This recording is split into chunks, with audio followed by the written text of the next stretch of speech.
And that kind of leads into the next issue, which is being careful about cutting and pasting from proposals.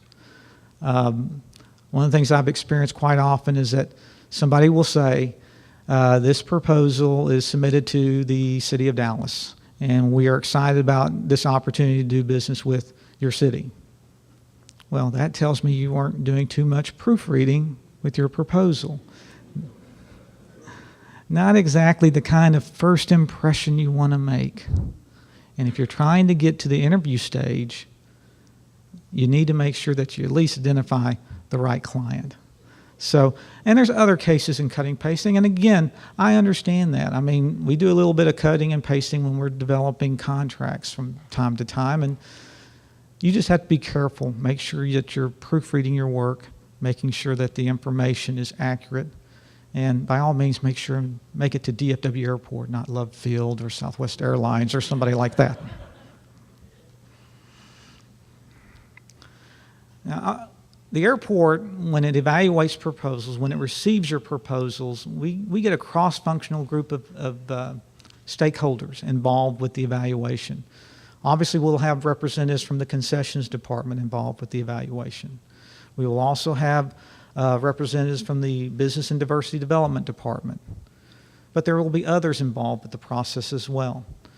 And I don't think that's all the evaluation team members have exactly been settled right now, but there will be a cross-functional group of people involved with the evaluation, and they're going to be able to give unique insights about why your proposal has certain strengths or certain concerns or weaknesses that need to be addressed.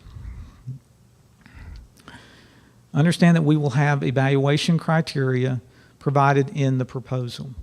You will know exactly what kind of criteria we're going to be reviewing your proposal, and you will know the relative weight of each of those criteria as we evaluate and score your proposal.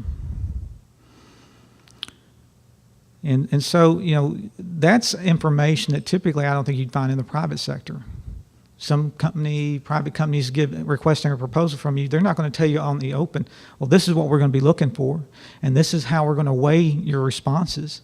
We actually tell you that, so you have an understanding of what's important in your proposal and how we're going to evaluate it and what criteria are important to us.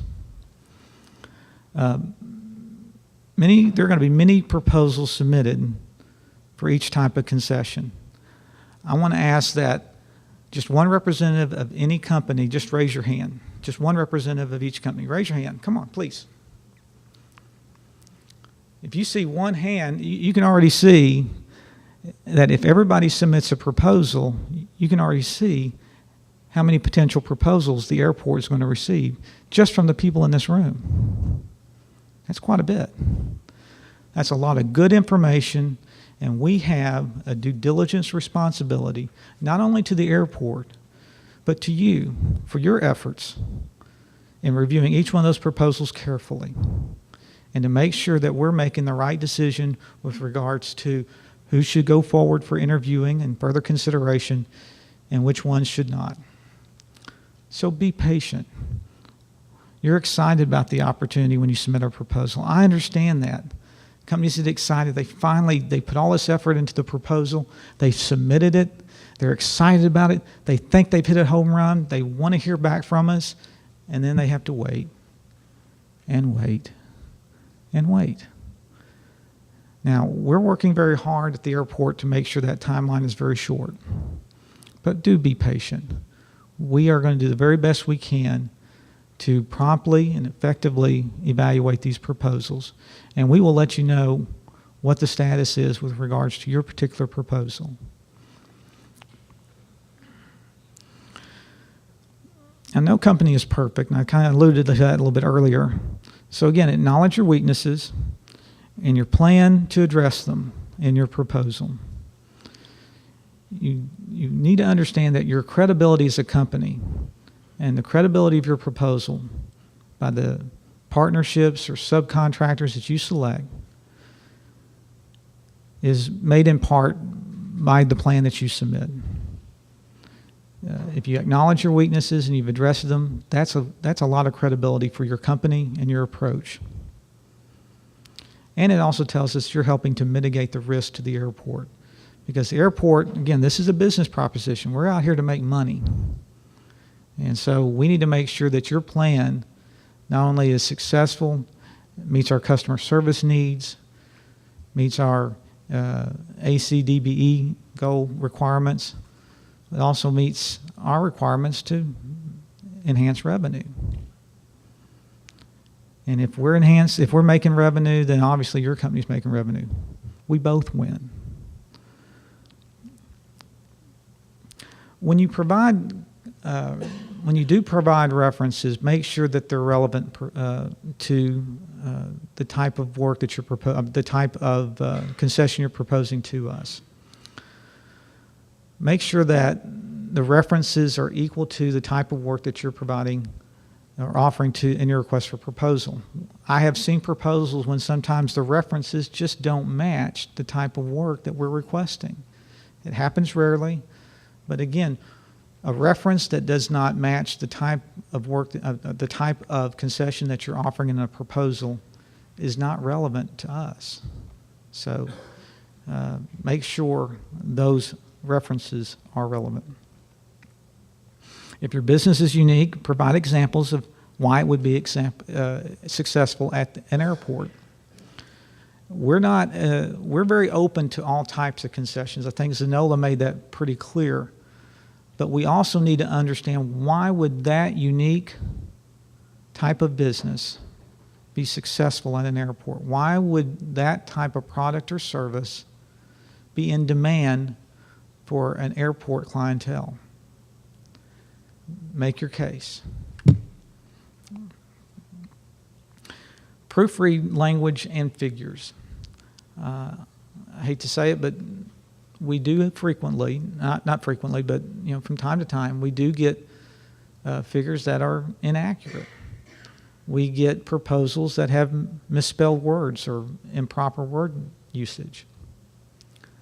And so, again, you're making an impression upon DFW Airport evaluators. If you can't get the figures right, if you can't apply the right word usage, if you cannot even use a spell check, that does not make a good impression on the evaluation team. So make sure you proofread your work, make sure it's accurate, make sure it's something that what you're proposing is something you can live with.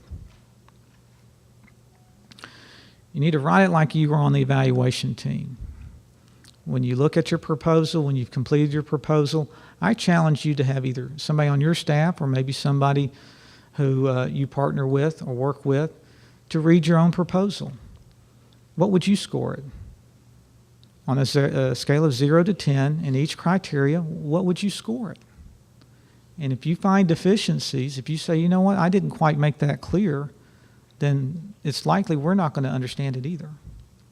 So look at it with a critical eye and a critical attitude, and make sure that your proposal is ready for submission at DFW Airport. Promote that kind of critical thinking, not only among your own company staff, but make sure your subcontractors are on board. Make sure they're critically looking at what they're submitting to you and making sure that it meets the requirements that you have in submitting your total product package to the airport.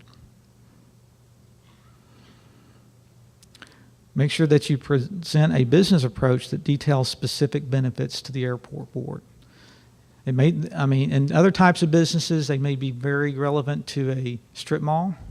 They may be very relevant to other types of locations, but again, make sure you're detailing why it would be specific to our clientele. Again, a great resource is the concession department's website. You can understand our business model by reviewing that information. Conform to the minimum requirements.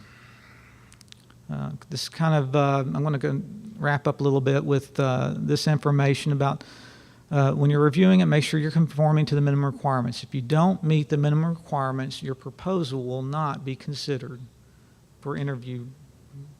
So if you don't meet the minimums, and there will be some some opportunity to understand what our minimum qualifications are. There are going to be a set of minimum qualification criteria that Peter Barwinkle will go over in a little more detail later in this session. But you never have a second chance to make a good first impression. While proposals are negotiable, a competitive proposal, in order to make the next phase, you have to be able to make that good first impression. By all means, avoid exceptions, conditions, or qualifiers to your proposal that are not compliant to the stated requirements and the concession service objectives.